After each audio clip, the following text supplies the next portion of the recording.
What's going on, y'all? It's your boy Cool Colas here, and you are now tuning into a new video on my channel.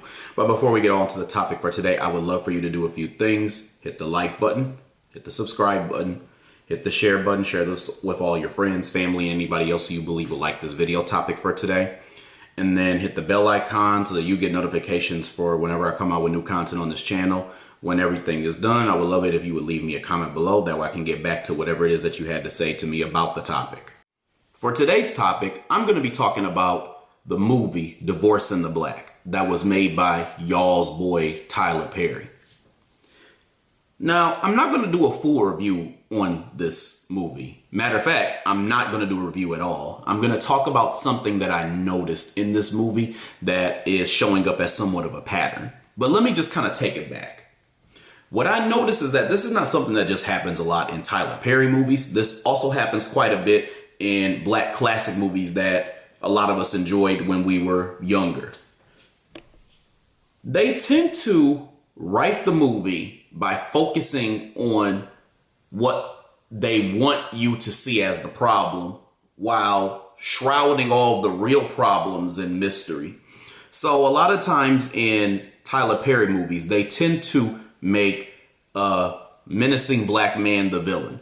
And in some cases, they do make black women the villains as well, too. But what I notice is that anytime they make the black man a villain, it's somebody else. Anytime they make the black woman the main villain, it's somebody else. So what I mean by that is there's a lot of times where the black man is presented as somebody menacing, but usually the root cause of all the issues of the movie is either a black woman who is there somewhere like a shea butter mama, and we'll get into that topic later on, or it'll be like a different black woman, or it'll be the white supremacist. A lot of times when the black woman is presented as the villain in these movies, a lot of times the white supremacist is responsible. So what I'm getting at is a lot of times they show you, or they want you to believe that the person they're portraying as the villain is the villain, when in actuality, you should be paying attention to the things that they are not telling you in this type of movie. So I've seen that a lot with, again, Tyler Perry movies, and I see that in a lot of these black classic movies. And examples of that would be like The Wood. I've seen it in Boys in the Hood. I've seen it in Love and Basketball and things like that. A lot of black love movies and just a lot of black-centric movies, I have seen this type of thing. So this movie is no different. As a matter of fact, it does it even worse than some of the movies that I have seen over the years. Now, Divorce in the Black tried to make you believe that the main villain was this character named Dallas. Now, Dallas was this abusive black man who got a divorce from his wife, and who was the main character. Her name was Ava. And he basically went on a tirade, and he tried to basically, invade her home. Well, he did invade her home. He tried to, take out her pops. He tried to, antagonize her mom. He tried to do all this crazy stuff. So a lot of people saw him as the villain, and that's how he was portrayed in the movie. But the real villain, actually, of the movie was Mama Bertrand, which was his mom. And I'm going to explain what I mean by that. This movie used Dallas as a prop to make you believe that not only was he the villain, but that you should focus on only that. And what it did was it took your attention away from all of the other issues and all of the other villains and problems that were going on with the other characters in the movie who all had issues.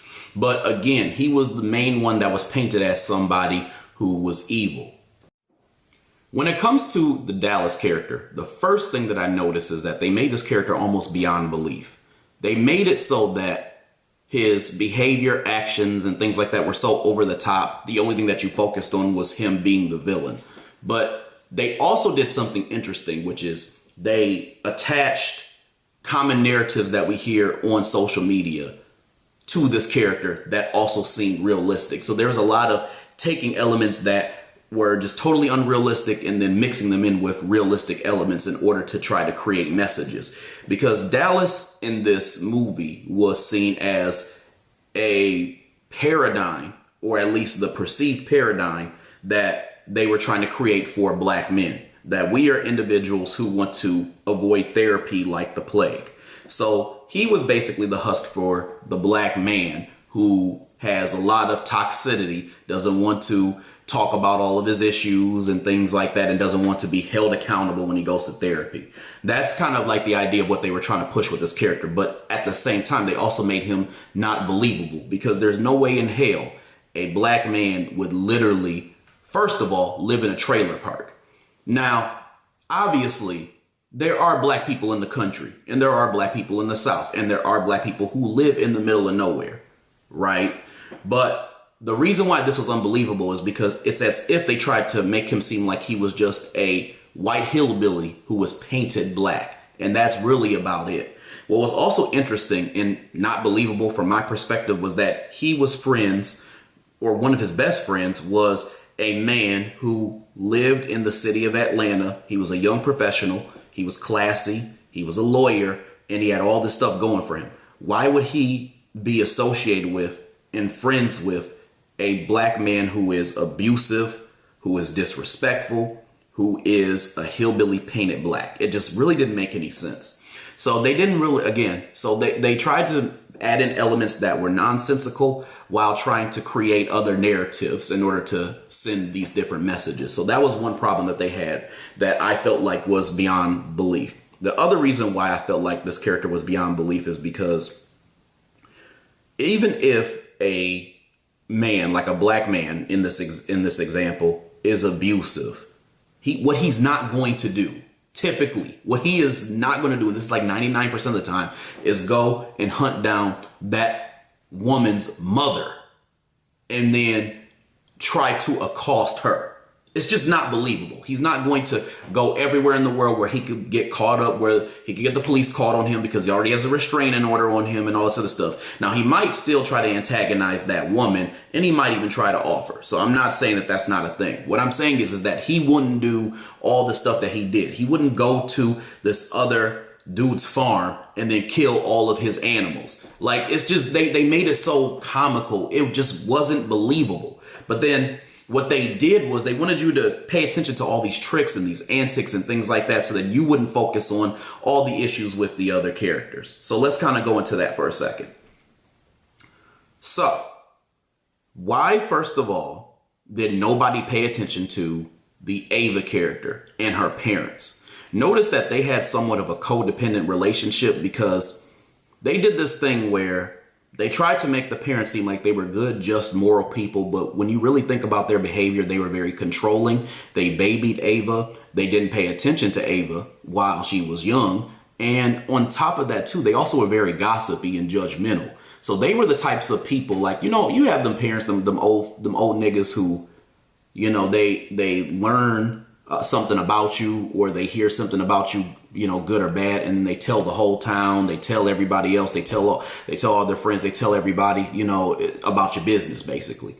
That was her parents, right? So I think there was a problem there in the idea that it's almost like, for lack of a better word, Stockholm syndrome, where somebody does something bad to you. So in this case, being controlling, being, toxic, being gossipy, and then you have to run back to them for approval and for love and for everything else because you have dealt with somebody who was worse. So I think that's a lot of the situations that a lot of black families kind of get placed into, as far as like, when the kid tries to distance themselves from a family that's toxic, and then they get into a different situation, they find themselves having to run back to that family that already mistreated them in a certain way. I think that that's what the Ava character kind of was going through. So they didn't want you to see that. The other thing that they didn't really want you to see, and they kind of did this, and I hate when movies do this because they give you a glimpse of the real problems that are going on in it, but if you blink and you really don't pay attention, or you're sleepy, you miss it. Another thing that they didn't want you to realize was that Mama Bertrand was the main villain of this movie. The reason why she was the main villain was because she raised her boys to do all these terrible things and be terrible people and to be abusive and to be really damn near murderers, because I mean, like they shot old girl's pops. So the reality is that she raised them to be this way. And chances are Dallas's father also probably was a villain too, because I thought he said something about him being abusive himself. So this shows you that there's a big problem with the old niggas. There were a lot of old nigga-isms throughout this entire thing. The reality is that the mom put all that stuff onto Dallas, especially because remember when he was drunk, he had a rant with Ava where he said, she made me kill my pops. Remember, he had said something like that to Ava while he was drunk. So when I hear that, I'm like, okay, so she must be the real villain because she's the reason why Dallas ended up the way that he did. And it seems like, you know, with them growing up in the trailer park and all this other shit, that concept of therapy and all that, that's not even something that any of them probably were even thinking about. They made it so that he was connected with this city boy, that being his best friend, and he obviously would have had all of these resources and this understanding about therapy and things like that. But when you think about the Dallas character, he didn't grow up in that type of environment, clearly. Now, again, I want to make it very, very clear that he is a villain. But I think that if you don't pay attention to all of the other people, then you're not going to hold them accountable for their part in the reason why all of this went on the way that it did, or the other issues that just were glaring throughout the movie. The other thing that I noticed too is, and I want to talk about her really quick because I know a lot of people like this character. I want to talk about the Rona character. Sometimes these movies, these white supremacists who create movies, and I guess in this case Tyler Perry, they create this trope where, and I'm trying to describe it in a way that makes sense. They create this trope that I would call the hood rat hoe next door. And what I mean by that is they tend to create a girl next door type of character, somebody who's lovable, somebody who's real, somebody who is a character that is relatable, while also making them extremely flawed at the same time. In other words, they create this narrative in order to normalize the very toxic behavior that they have while also keeping them lovable. So in the case of a lot of these female characters, what they do is they make the character either a hoe, or they make her a hood rat, or they make her something that is not deemed as acceptable or not deemed as appropriate in society. They make her that thing while also making her lovable at the same time so that you can normalize this toxic thing that they are. In the case of the Rona character, it was more like the hood rat next door because they made her kind of refined. They made her classy because she was working at the bank and she had a management position. But at the same time, notice that she had a lot of hood rat tendencies. Like, for example, when she was at the bank job, she's like, I don't give a fuck about this job. You know, she was doing all that and stuff like that. And the reason why I wanted to bring that up is because this is what I mean by conditioning a shea butter samba to be a shea butter samba. Characters like this normalize the idea of a lot of chicks being unruly and disrespectful, but then turning around and calling it being real. So in other words, they're trying to normalize this idea that this character was acceptable, when this character actually, if you really think about it, was somewhat problematic as well too. Because this was a reflection of what we see a lot of times when you're looking at just these different jobs. You usually have this black woman who is put in a management position or put in a position that's higher up or that type of thing. The dominant society likes to elevate her, and she usually has a shitty attitude. She's disrespectful, she's rude, she's mean-spirited, and she really just acts like a straight up hood rat. And the reason why they put them in that position is because, one, they know they won't be a threat to them, and two, they know that if they throw opportunities, dangle the carrot at them, they're going to take them, even if it means that they can denigrate, disrespect, or be mean to a black man. And this was that character. And I do not condone characters like this being lifted up as if they are positive. I also do not condone using characters like this to try to condition other black women to behave in the same way and for them to see that it is acceptable, because it is not. So let me go back to the Rona character, because I really didn't like the Rona character. What some of these movies try to do is they try to focus on, again, a bigger issue in order to mask something, or they try to focus on a in-your-face issue to mask a bigger issue. Let me say it like that. In this movie, they focused on this idea that her husband cheated on her. And I don't condone cheating. I absolutely don't condone cheating. But whenever things go on, I always ask the question, why? In the case of her husband and her, and like the whole cheating issue, I ask the question, why did it happen in the first place? Well, there's a good chance that the reason why he cheated was because she was unruly, she was aggressive, she was disrespectful, and chances are, the way that if you look at the way that she interacted with the other characters, even her own friend, even to the point where she had to apologize to her for how she came off, she's probably taking that home to her husband every single day. He probably got tired of it, and he probably said, instead of saying, you know what, I'm going to leave this little hood rat chick, I'm going to go and I'm going to get me a different chick who I can emotionally cheat with, because she'll give me the softness I'm looking for, and then I can just go home and not have to deal with divorce and not have to deal with all this other bullshit if she finds out that I cheated. So he did what I think a lot of men do in this situation, where they know they probably have picked the wrong wife, or they picked somebody who is making their life very difficult. Because if you look at his behavior, he was a very passive man. He was very passive. Every time she told him to get up and do something, he did it. She was demanding him. She was commanding him. She was yelling at him a little bit, you know, and she called him a nigga, even after, like, when she found out he cheated and all this other stuff. So I say all that to say that there was not really a respect there, because he was passive, and he was not somebody who basically, pulled his pants up and said, hey, look, you tripping. He couldn't tell. He was too passive and too soft to tell her, hey, you be tripping, and it pisses me off, and I just don't like the fact that you disrespect me in the way that you do. Instead of just saying that, and then if she basically, says no, like leaving, he basically allowed her to kind of continue to do what she was going to do, and he decided to emotionally cheat with another chick. It's very clear. As a matter of fact, I think Dallas's point was right about, it being many, many, many times, because chances are him cheating one time wasn't enough for him to get his rocks off. He probably needed that emotional stability all the time, which is why he probably kept cheating with old girl. So I want to make it clear that the Rona character is not a character that I like, because they put a lot of dudes in a situation where they feel like they have to go kind of and do something rogue while in their relationship. Now, again, I'm not saying that she's 100% responsible for that, because she's not.